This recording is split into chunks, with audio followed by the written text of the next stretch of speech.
bahwa saudara pada bulan ini saudara fokus kepada membangun kehidupan rohani, dasar kehidupan rohani yang kokoh. Nah itu sebabnya saya memberi judul pelajaran atau firman Tuhan pada hari ini, Building a Strong Spiritual Foundation. Atau dalam bahasa Indonesia, membangun dasar kehidupan rohani yang kuat.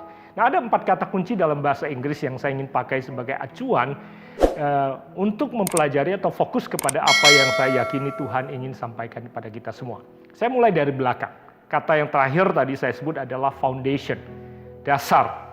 Kemudian berikutnya adalah spiritual, rohani. Dan kemudian ada kata kuat di situ. Tapi terakhir kemudian adalah kata membangun. Nah, dasar dalam kehidupan kita sangat amat penting. Dasar daripada sebuah bangunan sangat penting. Yang menentukan kekokohan daripada sebuah bangunan adalah dasarnya.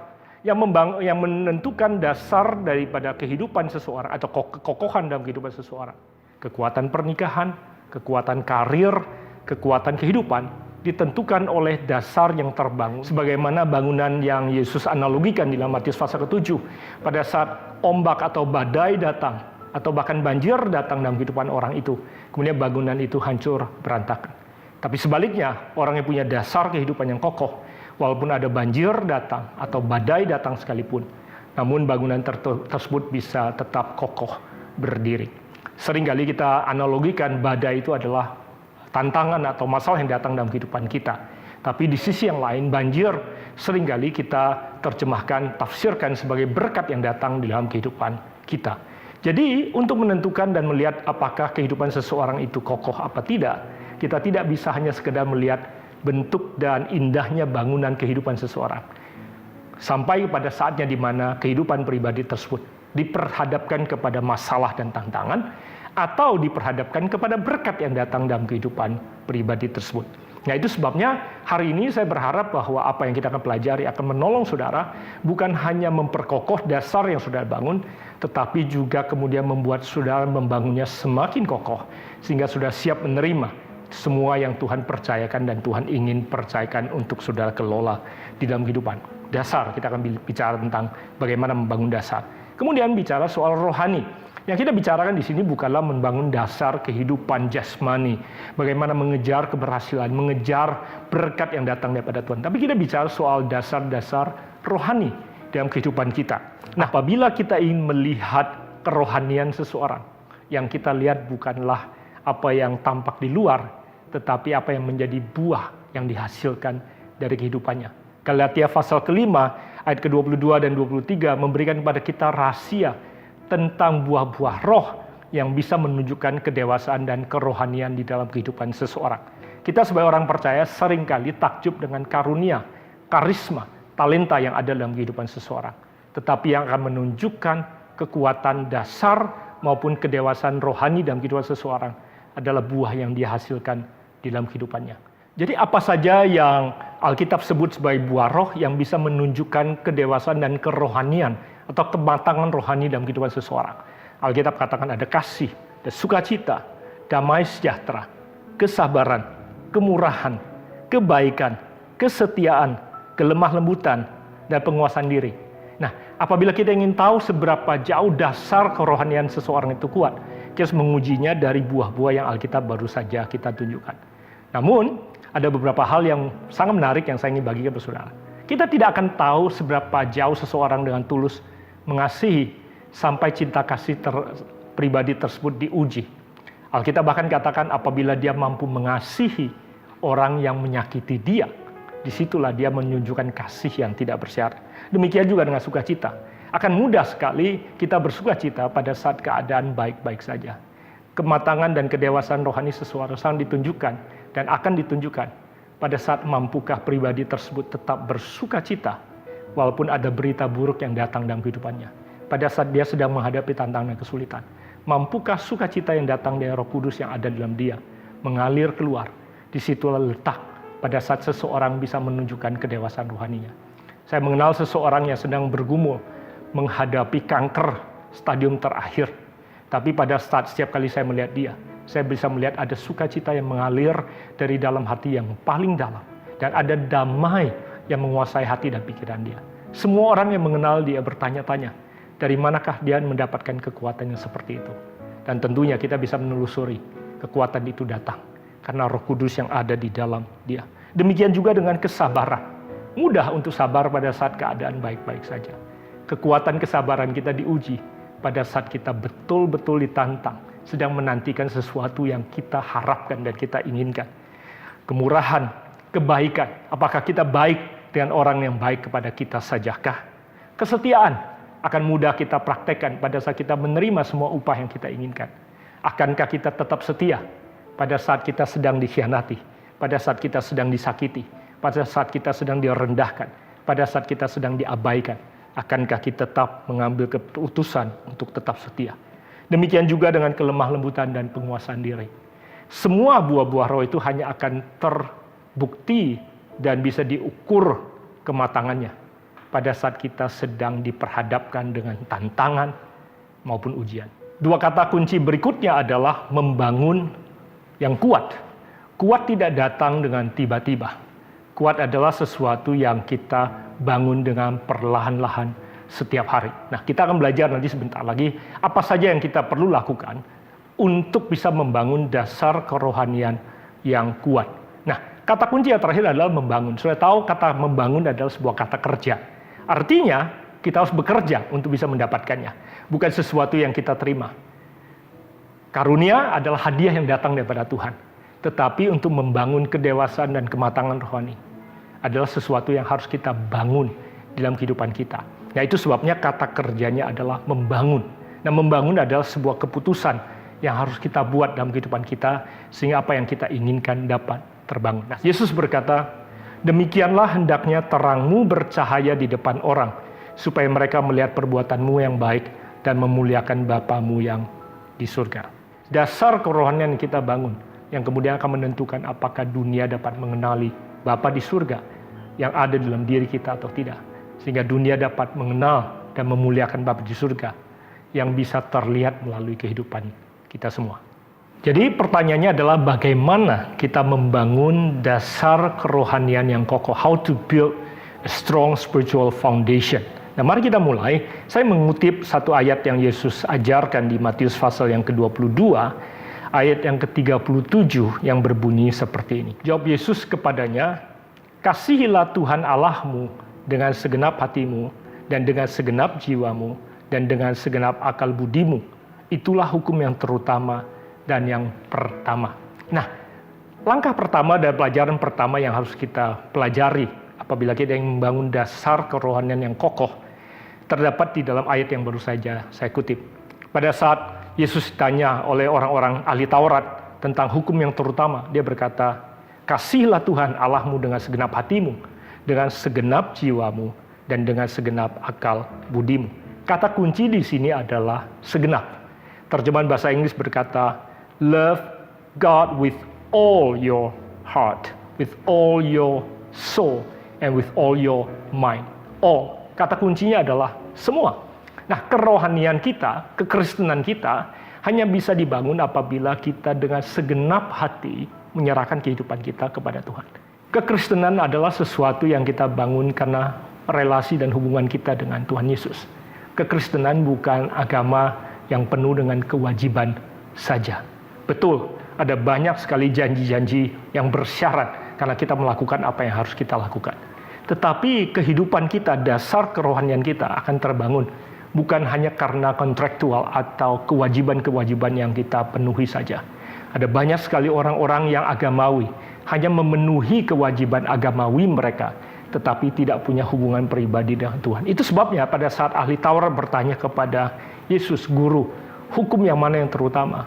Yesus katakan, "Kasihilah Tuhan Allahmu dengan segenap hatimu, dengan segenap jiwamu, dan segenap akal budimu." Nah, kata kunci di sini adalah segenap. Seluruhnya sudah berikan kepada Tuhan. Sebagai contoh, kalau seandainya saya tanya sama saudara yang menikah, apabila suami atau istrimu bertanya sama Anda atau berkata sama Anda, "Saya mencintai kamu sebenarnya, sesungguhnya. Cuman masih ada bagian kecil daripada diri saya, hati saya, pikiran saya, yang masih saya serahkan kepada orang lain." Saudara tidak peduli apakah itu 98% atau 99% yang sudah diserahkan dan diberikan pada saudara. Saya yakin perhatian saudara bukan kepada 98 atau 99%, Tapi yang mengganggu saudara adalah 1% yang belum diberikan kepada saudara. Nah demikian juga dalam hubungan kita dengan Tuhan.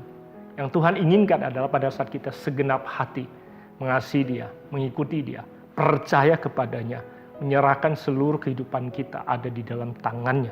Nah pada saat itulah kita sedang ada dalam hubungan yang akan menolong kita, mengizinkan kita untuk punya dasar kehidupan rohani yang kokoh.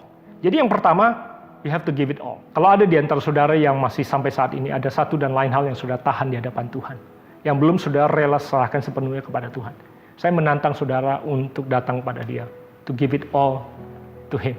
Saudara tidak mengizinkan ada satu hal pun yang menghalangi untuk saudara bisa datang berlari kepadanya. Sehingga tidak ada satu hal pun yang bisa menuduh saudara dan membuat saudara merasa tidak layak untuk datang berdiri di hadapan Dia. So again, it is a decision, sebuah keputusan yang saudara buat apabila saudara mau kehidupan rohani yang punya dasar yang kokoh. Sekali lagi, bukan hanya sekedar taat agamawi, kelihatannya baik di luar, bahkan aktif melayani saja. Tapi saudara punya dasar yang kokoh, karena saudara punya hubungan yang kuat dengan Tuhan. Karena saudara tidak menahan satu hal pun lagi. Saudara memberikan segenap hati, jiwa, dan pikiran saudara kepada Tuhan. You give it all to Him. Berikutnya, selain saudara memberikan segenap atau give it all to Him, yang berikutnya adalah untuk membangun dasar kerohanian yang kokoh, saudara harus intentional, artinya dengan sengaja. Saudara harus membangunnya, intentional. Nah, untuk membangun sesuatu yang baik, saudara perlu dengan sengaja, intentional. Nah, ada penelitian yang berkata bahwa untuk membangun kebiasaan yang baik saja dibutuhkan 21 hari dengan konsisten saudara membangunnya. Itu sebabnya kalau bicara soal intentional dibutuhkan komitmen. Saudara tidak bisa membangun tanpa kesengajaan dengan intensi dan komitmen. Saudara, dalam kehidupan kita, komitmen dan disiplin memegang peranan yang sangat kunci, terutama dalam kehidupan rohani kita. Karakter misalnya adalah sesuatu yang kita bangun di atas kebiasaan yang baik. Ada yang pernah berkata bahwa character is built on good habit. Karakter tidak akan terbangun apabila kita tidak membangunnya secara konsisten, secara disiplin, dan terus-menerus dalam kehidupan kita. Setiap saudara yang punya anak sudah tahu bahwa anak saudara tidak dengan otomatis punya karakter yang baik. Sopan santun, nilai-nilai yang baik, kejujuran, kesetiaan, kebaikan, penguasaan diri, dan apa yang kita katakan tadi dari segi rohani, buah-buah roh yang ada, tidak akan terbangun dengan sendirinya apabila kita tidak mengulangi kebiasaan yang baik itu di dalam kehidupan kita sehari-hari. Itu sebabnya, sebagaimana kita sebagai orang tua, harus dengan intentional, dengan sengaja setiap hari mendidik anak kita, menuntun anak kita, mengarahkan mereka, dengan komit dan disiplin mengarahkan mereka, baru kemudian ada harapan. Kita bisa melihat ada kebiasaan yang baik terbangun di dalam kehidupan anak-anak kita. Dan pada saat kebiasaan itu terus terbangun, maka kemudian akhirnya itu akan menjadi sebuah karakter yang akan menopang dasar kehidupan anak-anak kita. Sebagaimana sudah tahu kejadian dengan bangsa Israel. Mereka pada waktu keluar dari Mesir, mereka belum punya karakter dan dasar kehidupan rohani yang kokoh untuk bisa menopang mereka untuk menerima tanah yang penuh dengan susu dan madu yang Tuhan janjikan pada mereka. Nah itu sebabnya sepanjang perjalanan mereka keluar dari Mesir menuju tanah perjanjian adalah perjalanan yang Tuhan izinkan mereka lewati untuk membentuk mereka sehingga mereka dapat memiliki dasar yang dibutuhkan untuk mengelola tanah perjanjian. Karakter hanya akan terbangun apabila kita dengan sengaja mengulanginya setiap hari di dalam kehidupan kita. Membangun kebiasaan yang baik dengan sengaja atau juga dengan intentional akan menolong kita untuk kemudian memosisikan diri untuk bisa memiliki karakter yang kokoh, untuk bisa menerima kehidupan yang baik yang Tuhan sediakan bagi kita. So character is built on good habit. Demikian juga quality is not an act, it is an habit, kata Aristoteles. Kualitas dalam kehidupan seseorang yang selalu excellent dalam kehidupan mereka, quality itu kualitas atau kinerja mereka yang luar biasa itu bukan sesuatu yang terjadi tidak disengaja. Kualitas dalam kehidupan kita bukan hanya terjadi begitu saja. Aristoteles katakan bahwa kualitas itu adalah sebuah kebiasaan yang terus-menerus dibangun. Itu sebabnya kalau sudah melihat ada orang-orang yang punya excellence dalam kehidupan mereka, mereka selalu memberikan yang terbaik. Itu karena ada kebiasaan yang terbangun dalam kehidupan mereka. Sehingga itu menjadi sebuah karakter yang tercermin dalam kehidupan mereka. Mereka selalu tepat waktu. Mereka selalu memberikan yang terbaik. Mereka tidak memberikan dalam hal apa saja yang mereka berikan kepada Tuhan.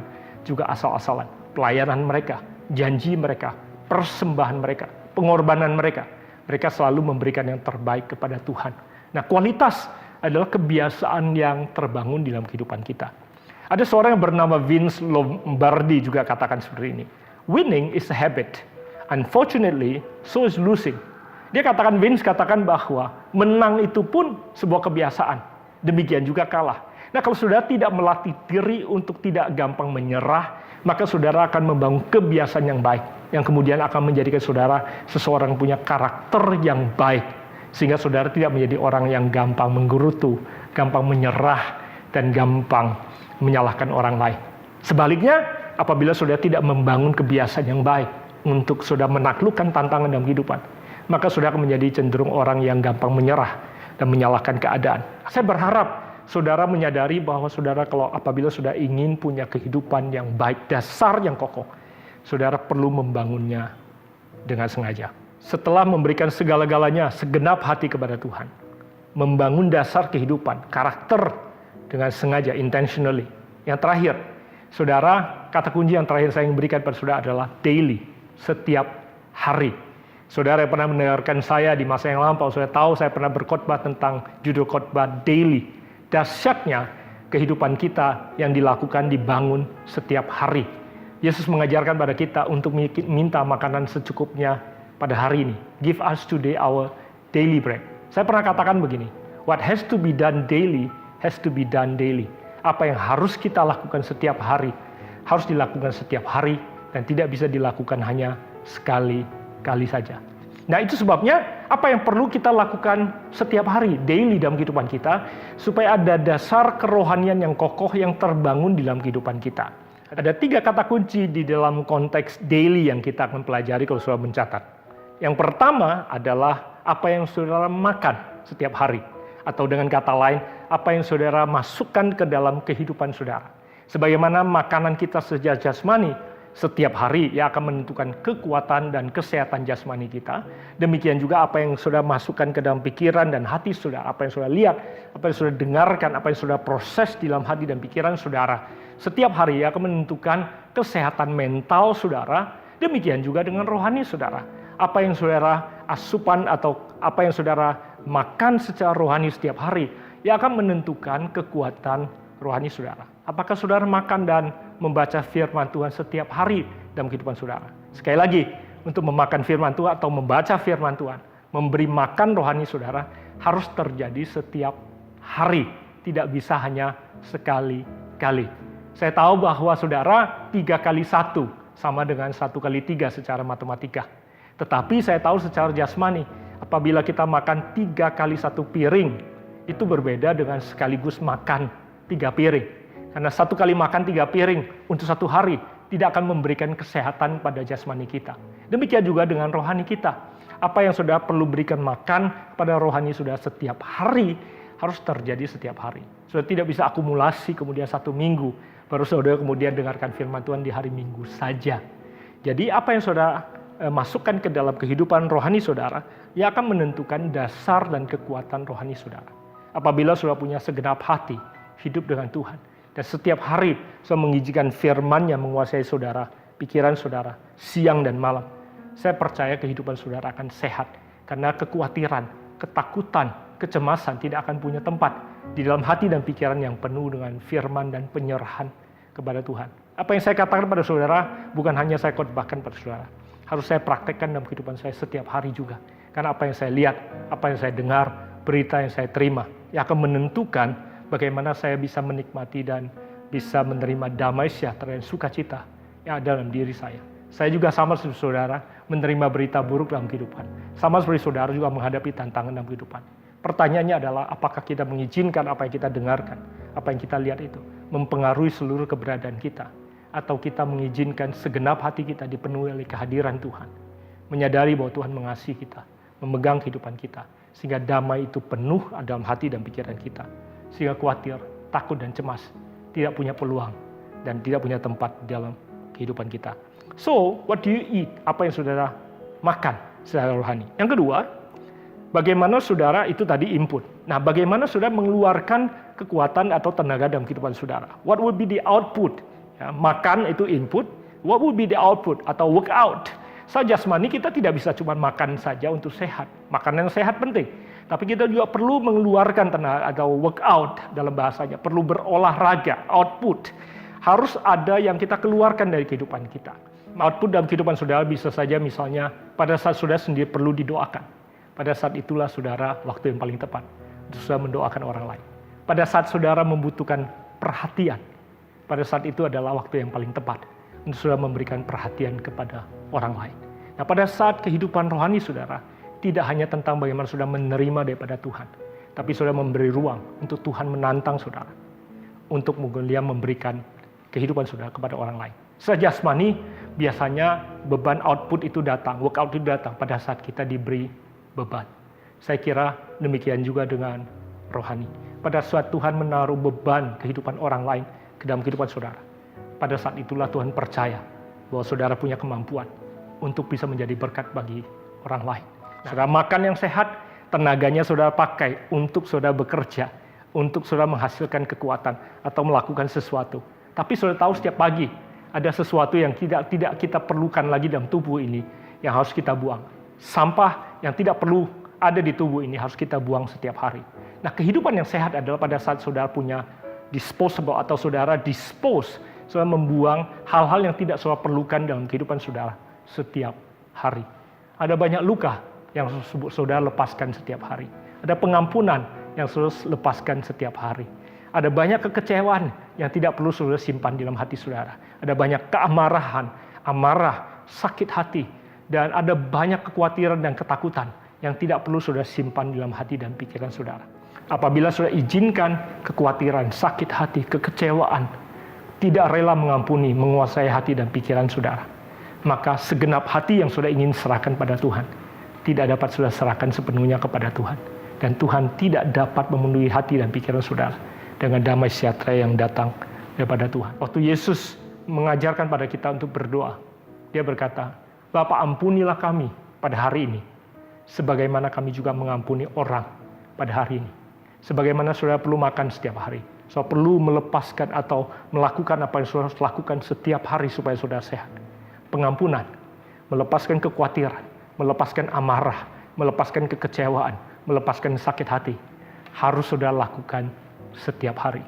Jangan biarkan itu ada dalam kehidupan saudara, sehingga apa yang baik yang datang daripada Tuhan tidak tercuri dari kehidupan saudara. Jadi input yang sehat, output yang baik, kemudian saudara membuang apa yang tidak perlu. Yang terakhir, istirahat, rest.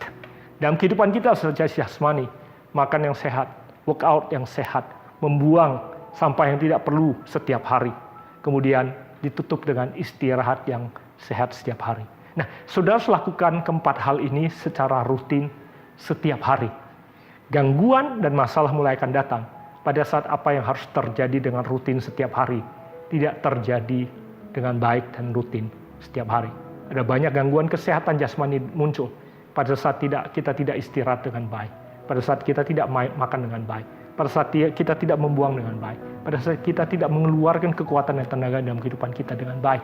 Ada banyak orang makan dengan sehat, tetapi tidak berolahraga, tidak memberikan output dalam kehidupannya. Nah, saudara, saya berdoa bahwa apa yang saya sampaikan ini akan menolong saudara untuk mengidentifikasi bagian yang mana dalam kehidupan saudara perlu saudara perbaiki, perlu saudara tata ulang, perlu saudara hidupi dengan baik, sehingga saudara bisa membangun kekuatan dasar rohani yang baik dalam kehidupan saudara, sehingga pada saat kehidupan saudara terbangun dengan baik, saya tidak akan kaget dan ragu bahwa ada janji, berkat, dan masa depan yang lebih besar yang Tuhan telah sediakan bagi saudara yang akan datang menghampiri saudara. Saya percaya 2021 akan penuh dengan anugerah dan kebaikan Tuhan. 2021 bisa saudara tutup dan saudara selesaikan dengan kebaikan Tuhan, penggenapan daripada janji-janji Tuhan dalam kehidupan saudara. Saya ucapkan berkat atas pernikahan saudara, atas rumah tangga saudara, atas kehidupan saudara. Dan pada saat saudara menata ulang kehidupan rohani saudara, saya percaya ada banyak orang yang dapat diberkati. Ada buah-buah roh yang kekal, yang akan terbangun dan bisa dilihat dalam kehidupan saudara. Dan ada banyak orang yang akan melihat perbuatanmu yang baik dan memuliakan Bapamu yang di surga. Saudara, apa yang saya bagikan ini sederhana. Tapi saya tahu, walaupun sederhana, tidak selalu mudah untuk kita lakukan. Itu sebabnya saya berdoa supaya saudara tidak hanya menjadi pendengar yang baik pada hari ini, tapi saudara berkomitmen untuk menjadi pelaku yang baik. Apabila sudah mulai mengatur dan membuat keputusan untuk di hari-hari yang akan datang, untuk mengubah keberadaan dan kehidupan saudara, saya percaya di hari-hari yang akan datang, di masa depan, saudara melihat kembali, ada sesuatu yang signifikan yang berubah dalam kehidupan saudara. Karena hubungan saudara dengan Tuhan dipulihkan. Sebelum saya serahkan kembali dan kita berpisah, mari izinkan saya menuntun saudara dalam doa. Bersediakan saudara, pejamkan mata saudara. Tundukkan kepala saudara. Teduhkan hati saudara, datang kepada Dia. Apabila ada di antara saudara yang selama ini belum segenap hati, datang kepada Dia. Ada satu dan lain hal yang menghalangi antara engkau dengan Dia. Ini saat yang tepat untuk saudara datang kepada Dia. Jangan izinkan satu hal pun yang menjadi penghalang untuk membuat engkau rasa takut untuk datang menghampiri Dia. Jangan lari daripadanya. Datanglah kepadanya. Katakan, Tuhan, aku buka hatiku. Aku serahkan segenap hatiku, segenap jiwaku, segenap akal budiku kepadamu untuk mengasihi Engkau. Pulihkan hubungan aku dengan Engkau. Hampiri Dia dimanapun Engkau berada saat ini. Nah, apabila ada di antara saudara yang selama ini tidak membangun dasar kehidupan saudara dengan intentional, ada komitmen yang bolong, ada disiplin yang tidak konsisten, ada hal-hal yang sudah sadari perlu saudara perbaiki. Ini saat yang tepat untuk saudara ambil keputusan. Tuliskan di jurnal saudara, di catatan saudara, apa yang saudara mau ambil. Jangan ambil janji yang terlalu besar. Lakukan perubahan yang sederhana yang saudara bisa lakukan. Saudara tahu saat ini, selama ini saudara tidak makan firman Tuhan dengan sehat. Saya katakan, Tuhan, setiap hari saya akan dedicate membaca firman. Tidak perlu janji membaca 4 pasal dulu. Minimal membaca 1 ayat setiap hari. Setelah saudara bisa lakukan dengan rutin, saudara bisa naik 2 ayat dan lain sebagainya. Kalau selama ini saudara hanya fokus pada diri sendiri, saudara tidak pernah punya ruang untuk orang lain, melayani orang lain, mendoakan orang lain, memperhatikan orang lain, memberikan kepada Tuhan, dan lain sebagainya. Roh Kudus bicara pada engkau. Tuliskan apa yang saudara perlu lakukan. Selama ini saudara tidak membiarkan kehidupan saudara punya output yang baik untuk orang lain. Ini saatnya saudara mengambil komitmen. Demikian juga apabila ada sakit hati, ada kekecewaan, ada kemarahan, dan ketidakrelaan itu saudara mengampuni yang masih ada dalam hati saudara, yang saudara masih simpan saat ini. Jangan biarkan ini menjadi sumber akar permasalahan dan penyakit dalam kehidupan saudara, yang akan mempengaruhi seluruh kehidupan rohani saudara. Saatnya untuk saudara melepaskan pengampunan, to let go. Saya tahu saudara tidak mungkin bisa melupakannya, tapi saudara bisa melepaskan pengampunan, sehingga saudara bisa mengobati rasa sakitnya. Sehingga setiap kali saudara ingat kejadian tersebut, saudara tidak lagi perlu menderita dari rasa sakit yang ada. Saya tahu ada banyak di antara saudara yang masih menyimpan. Jangan simpan itu. Sama seperti setiap hari kalau saudara harusnya ke belakang untuk membuang. Apabila saudara menyimpannya, maka sumber permasalahan saudara pertahankan dalam kehidupan saudara. Dan saya tidak akan heran apabila saudara harus menanggung konsekuensinya. This is the right time. Ini saat yang tepat. Saudara let go, lepaskan pengampunan. Setelah itu rest. Saudara bisa beristirahat di hadirat Tuhan. Penyembahan adalah salah satu cara untuk kita beristirahat di dalam hadirat Tuhan. Ada banyak hal yang kadang-kala kita tidak bisa lakukan, kecuali kita hanya bisa berserah dan beristirahat dalam hadirat Tuhan. Seorang petani yang baik, setelah dia menaburkan benih, dia tahu tidak banyak yang bisa dia lakukan.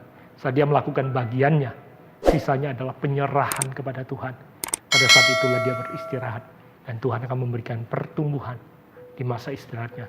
Tuhan urapi dan berkati setiap keputusan yang telah teman-teman dan anak-anakmu ambil. Percaya akan ada dasar kehidupan rohani yang kokoh, yang terbangun dalam kehidupan anak-anak dan jemaatmu yang ada di GMS Surabaya. Berkati tim pengembalaan yang ada, berkati gereja yang ada, berkati pembangunan yang masih berlangsung. Percaya Tuhan yang akan membuka jalan, Tuhan yang akan memberkati, dan Tuhan yang akan mempercayakan semua masa depan yang baik yang telah Tuhan sediakan bagi kita. Aku lepaskan berkat ini hanya di dalam nama Yesus Kristus Tuhan. Dan semua kita yang percaya berkata, amin.